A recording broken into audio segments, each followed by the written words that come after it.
The year was 1977, and I was waiting for the manager to see me regarding a position as an insurance consultant with Egan & General.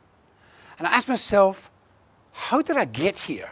How did I get to this point in my life when I'm going to be selling life assurance? I was born in Scotland, as you can hear. At 15, my father put me into the shipyard to get a trade. If you get a trade, son, it will be your passport to the world. And he didn't ask my opinion, he put me into the shipyard. And there I was at 15 years of age in a really different environment. I had to prove myself that I was a worker, to be chosen as an apprentice at 16. And I proved myself. I worked hard. And at 16, my father was proud the day I said, I'm starting my apprenticeship. And an electric welder. 5 years, Dad, I'm starting the journey. Well done, son. And I started as an electric welder in the shipyard. And those days it was very rough, tough, it was cold, it was wet. There was nothing sophisticated. But you know, there was a work ethic. And I was prepared to work. 1 year later, my father died of emphysema. Before he died, he said to me, don't break the promise. You're going to be tempted to make more money, but don't. Whatever you do, finish your time. I was 17 when he died, and my mother was a widow. And I was prepared to do anything to keep my apprenticeship going. So I sold shoes on a Saturday, got in a suit, sold first-class shoes in a ladies and gents shoe shop, loved it. On Sunday, I wore an army uniform, and I was in the Territorial Army, driving trucks, vans, jeeps, motorbikes all over Scotland. So I worked 7 days a week, but happy. I met Joyce, my wife, when we were 16. We were childhood sweethearts. We'd walked every time we walked a lot. And we talked about when we were married one day, we would leave the country into somewhere warm. Scotland's very cold. And it sure as anything, when I was 21, I finished my time. Joyce and I got married. Our first baby was born soon afterwards. And we emigrated to South Africa. We arrived in 1968. No job, no accommodation. That's how much confidence I had. We arrived with a 9-month-old baby, 2 suitcases, with no job and no accommodation. I arrived in the immigration office on Monday morning, and I said, well, I'm Derek Dingwall. I'm here. Where do I work? They said, no, you find a job. I said, I don't even know where I am. I'm in Joburg. Somebody says, you're Scottish. Go to Benoni. A lot of Scottish people live in Benoni. How do I get there? Get a train. I got a train, got off in Benoni. Where's the industrial area? Found the factories. Knocked on 2 doors. They said, yeah, we're looking for a welder. Start tomorrow morning. I don't know where to stay. We'll put you in a hotel for a week. Went back to Joburg, got Joyce. I said, Joyce, we're going to Benoni. So we arrived in Benoni. I bought a motorbike to get me going. Within 1 day, I realized I wasn't going to weld. My father said it's a passport, but I wasn't going to weld. There was too many opportunities in South Africa. Joyce wrote to different companies to say, well, you employ my husband. He's got a City and Guild certificate. He's a welder, but he's prepared to do anything.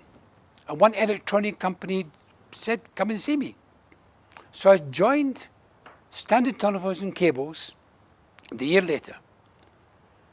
And the most amazing thing happened. Because what had happened when I was 18 years of age in the shipyard is I was up on the top deck of the ship under construction. It was freezing cold. And I was about to take my tea. Excuse me. And it was an illegal tea break. The unions didn't allow you to take tea in the morning, only in the afternoon. So I had to throw my tea away. I looked over at the offices. And the offices were just coming alight at 9 o'clock. And there was a tea trolley rolling through giving people tea. And I was on the top deck of the ship, freezing cold, with no chance of a cup of tea until midday. You know what my dream was then? A cup of tea in an office. That's all I wanted. And here I was at STC that morning. Joyce bought me a lovely shirt and jacket, and I arrived and sat at my desk for the first time in my life at 22 years of age. And you know what happened? A tea trolley walked in with a lovely lady who said, good morning, sir, you're new here. Would you like a cup of tea? I said, dreams come true. I've made it. A cup of tea in an office. This is fabulous. Well, I stayed in SDC for many years. And then I went to run a small company for one of my friends for 2 years, which was really a great experience. But in May 1977, he was from Mozambique, and he was afraid of the future of South Africa. And one Friday night, he left the country with all the money. So in the Monday morning, I arrived for my job to be told the factory is closed, the man's taken all the money, you haven't got a job. So I was left on the pavement in Malvern East with no job, no money, and my insurance broker, I bought one insurance policy from Legal & General. He said, you could sell insurance, I'm sure you could. So I went to Liberty Life for a test. You know what? I failed it. I failed the Liberty Life test for aptitude. They said, you're never sell insurance. Sorry. So I went next door to Legal & General. They gave me a very simple test, knocking on doors, asking questions. I did it without any problems. I came back and they said, you can start. And here I am, sitting, waiting for the manager to get a job selling life assurance. I had changed my trade, changed my country, did everything I could. And here I was unemployed. But what I was determined to do was be the master of my own destiny. I'd read the book, Think and Grow Rich, the previous year, and master of your own destiny rang true to me. So that's why I was sitting here in May 1977, waiting to see the manager with the sign, if you are green, you will grow. Ernest said to me, you passed your test. You can speak to strangers. You're honest. You told them the truth, what happened to you. Start tomorrow. So I started trying to sell life assurance. I had no idea what it was. It was terrible. 3 months of pain and agony. Whoever's listening to this, if you're going through pain at the beginning of your career, I feel your pain. I was frustrated. I didn't know what to do. I knocked on doors, visited people. It was terrible. Nobody wanted to speak to me. Then my life changed. Ernest said to me, Derek, I'm going to give you an orphan. And he gave me a white card. I said, Ernest, I cannot even feed my family. I can't take an orphan on. He said, no, Derek, an orphan policyholder. What's that? Well, you see, Derek, people come and go. And when they sell policies, when they leave, that client is an orphan. And no one looks after them. So, well, this particular client needs you to see him because his policy will expire in a few months' time and he loses cover. You need to go and see him to renew the cover.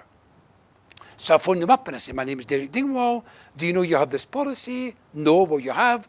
Do you know you've got to renew it? No, well, you have to. When? Tonight, 5 o'clock. He said, come and see me. So my first appointment was 5 o'clock. He welcomed me in, gave me a cup of tea. I'm glad you contacted me. Since that man left, nobody's contacted me. It's terrible. The service is terrible. I said, no, the service has begun. Today, I'm going to give you the best service ever.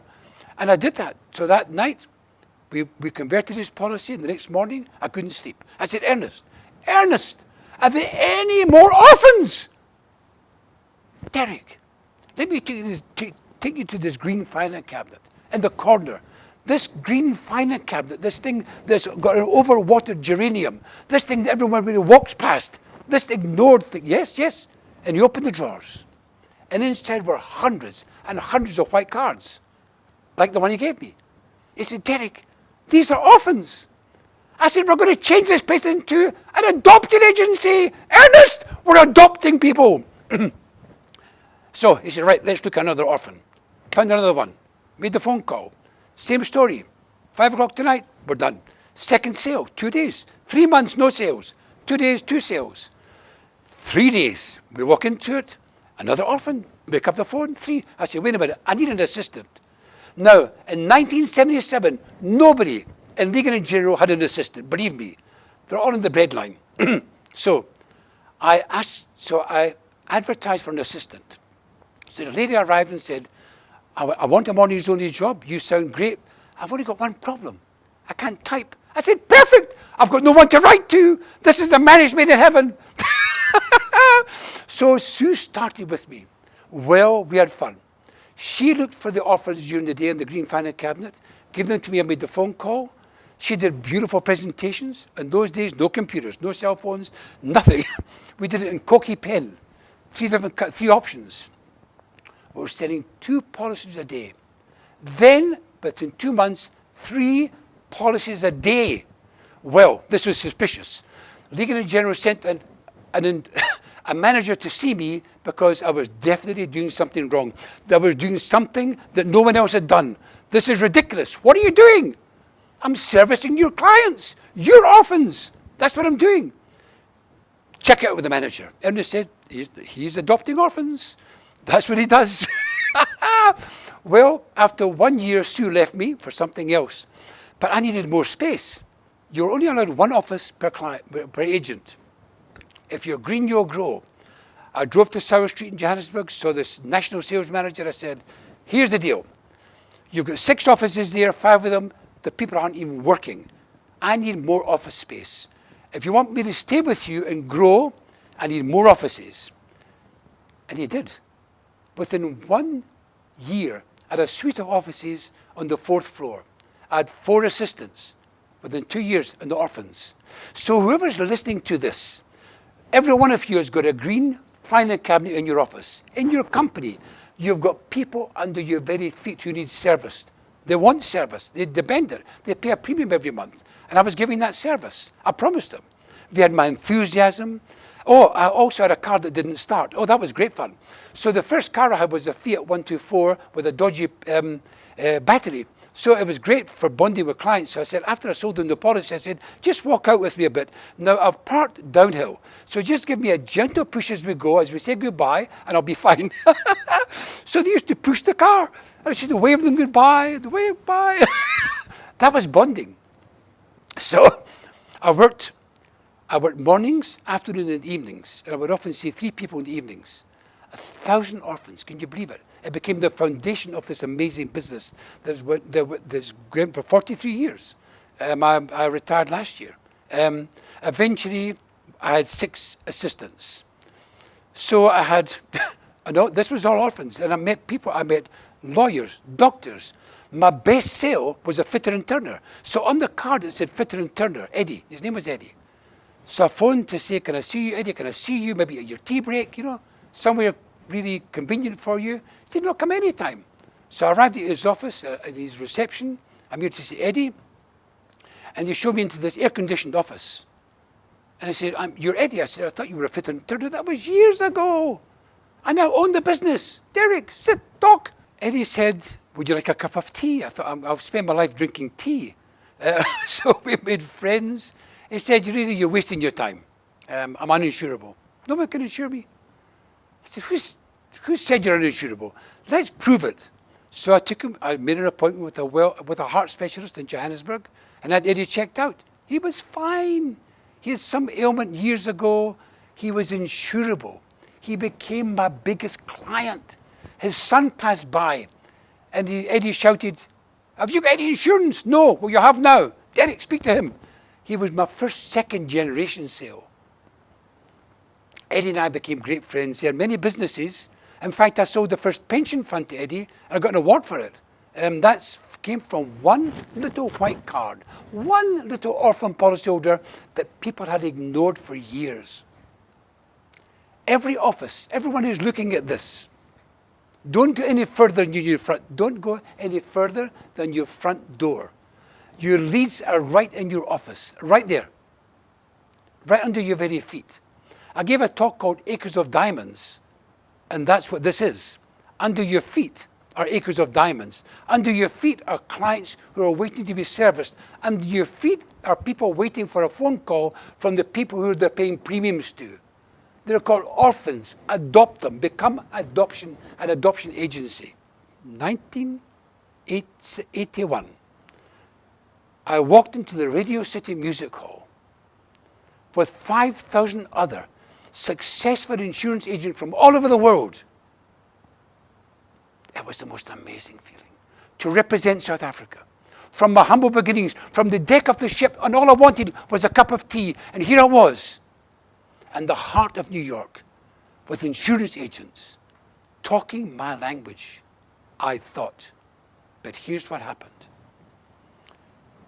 I was invited to a first-timers meeting. The first-timers were the people who go there for the first time. We had to bring our diaries with us. I didn't know why. They said, okay, first-timers, open up your diary. Tell us where you're marked in family time. Family time? Family time. It's in between appointments. He said to me, let me tell you what happens in a commission-only business. You get so wrapped up in making money, you lose your values, you lose your balance. You're here at this meeting not to make more money. You're here at this meeting to be more balanced. Because if you don't become more balanced, you become a rich failure. A rich failure. Rich failure. I couldn't imagine. He said there's many people who are rich failures. They have money, but they've lost their family. They've lost their family. You're coming here so that we can tell you how not to lose your family, to have balance. Family time. I went back to the hotel room that night. I said to Joyce, Joyce, I'm worried. Could I become a rich failure? She said, Derek, you have become one. You have become one already. You're so committed to selling insurance and making money. You've forgotten your son. You've forgotten your daughter. You've forgotten us. You have become one, I'm sorry to say. Wow, that was tough. So that night in New York, I committed myself to 4 o'clock on Friday, to 8 o'clock on Monday morning would be family time. And this was going to be a promise I would not break till this day, to 2021, that I retired. 4 o'clock, I was out of the office. And family time, and I bonded with my son, my daughter, my wife. Weekends were family time. It was the most amazing thing. I went to New York not to make $1 million, but to feel like $1 million. To feel like somebody who's in control of his life and can say no. Because when you say yes to business, no to your family, what are you saying? Who's important? Well, MDRT changed my life. They're the best speakers in the world. They made you laugh, they made you cry, and they made you remember. I can still remember the speakers. But I made a goal that day. In 1981, in the Radio City Music Hall, in that amazing company, I made a goal to myself that one day I would speak on the main platform. So I went to London and spoke to the British insurance agents about there's a place for us. Then New Orleans to 6,000 people. Dreams do come true. And he was right. If you're green, you'll grow. But I grew beyond what I thought I could, but always keeping the balance. What I was proud about was that I created work for 6 people. Jeanette retired after 40 years. Lynn was 36 years. Dominic was 22 years. Sarah was 26 years. I gave her 6 years. I gave employment to 6 people. But I not only did that in my life, I gave lifeboats to thousands of people. Let me tell you about the lifeboats. When the Titanic sank, there was very few lifeboats on the Titanic because it was unsinkable. The Titanic was unsinkable. 2,500 people went on board to enjoy that journey on the Titanic, to enjoy the unsinkable ship. But something happened that night in the fog when the Titanic hit the iceberg. People opened their portholes to look out, went on deck to get the life jackets, left the portholes open. Hundreds of portholes. When the water gushed through the portholes, the weight of the water helped to sink the Titanic within 5 minutes. The most important thing on that deck was the lifeboat. Nothing else. All of you who are watching this, who are sellers of risk products, every time you sell a life insurance policy, you sell a lifeboat. Because every breadwinner is a Titanic. Every disability policy is a lifeboat. Every critical illness cover is a lifeboat. You don't sell insurance, you sell lifeboats. Because the lifeboat will save the lives of those survivors. That's what you do. And that's what I've done for years. I've sold lifeboats. So now let me fast forward this amazing journey I've had. There's 40 years of selling, bonding, speaking, enthusing, meeting with families. I've loved every minute of it. But in February 2020, our life changed. In February the 14th, Valentine's Day. It was Valentine's Day, so we woke up, and it was the normal Valentine's Day. I bought the biggest balloon, the biggest card. I bought the biggest everything for Joyce. That day, she was going for a colonoscopy at the hospital for a checkup. I came to work. It was a normal day. When I went to pick her up that day at 4 o'clock, there was a doctor sitting next to her. And I sidled up, and they said, we've got bad news for you. You've got cancer. Your body is riddled with cancer. You really are seriously ill. And we both looked at each other, and we thought, they're speaking to somebody else. It's not us. Joyce has got a busy life. She plays bridge. She's got book clubs. Her whole life was full. And this man was saying, you've got cancer. You need an emergency operation. We went home, excuse me, shocked. We phoned our daughter in Australia. She flew back to see us. And the Monday we saw the surgeon, he said, you've got ovarian cancer and many other things that's going to happen to you. You could lose your life. So we thought this could be Titanic, but it wasn't. No, my life had been too good for that. Joyce's life had been too good for that. The lifeboats came in. John Mill had been working with me to go into business with a company called Wealth Creators for many months. I said, John, I'm leaving the business this week. No matter what happens, you talk to Momentum, talk to everybody. But John, there's only one person that's most important, Joyce. And if she's that sick, she needs me, nobody else. And John was the lifeboat. He came in. On the Friday at the Linksfield Clinic, he came in and said, Momentum are going to take your business back. No liabilities, good luck. The next lifeboat was Momentum, with the biggest lifeboat, John Mill. The Wealth Creator team, their team of 20 people, I'd worked with them for a few months. They said, leave it to us. They took my team over, my 5 amazing team, they took it with me. In 2 weeks, my life was over as a financial planner. My life started as a carer for Joyce. It was the most amazing experience. Joyce and I, we've been together since 16. I said to her, do you realize you've got a retired motivational speaker as a carer? It will be impossible to get negative. We'll be fine. Don't worry. And then we started the journey of cancer. When her hair started to come out, I trimmed her hair in the garden. She cried. I had to shave her head. We cried. Every day, I was there for Joyce. Every hour, every minute. All the energy I expended on my business was for Joyce. Was for one person, only one person, Joyce. You know something? We came through this. Yep. We went everywhere together.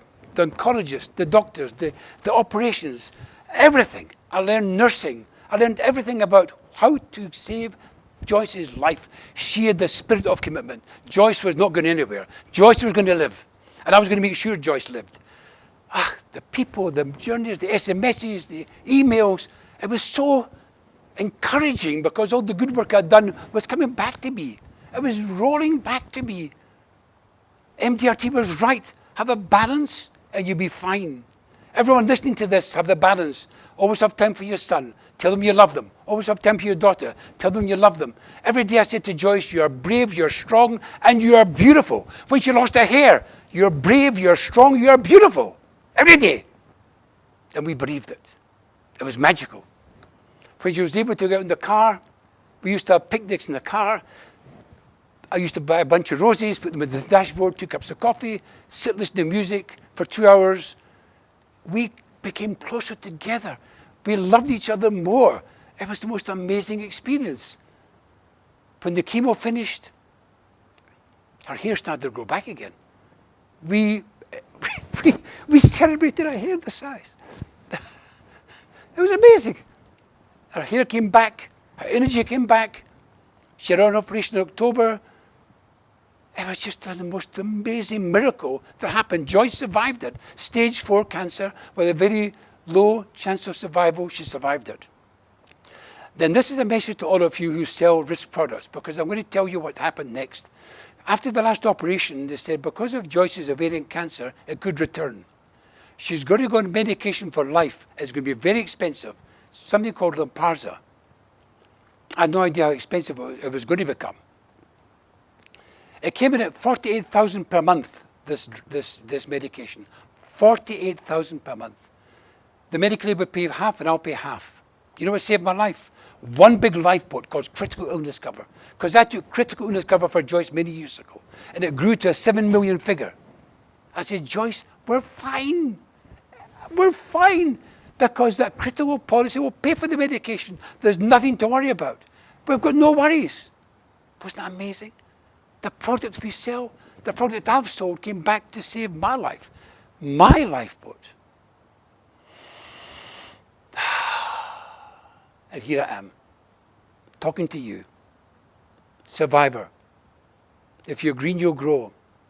To all of you out there, go out. Make the most amazing life for yourself, but change other people's lives, because you've got the tools to do it. Good luck to you all. Thank you.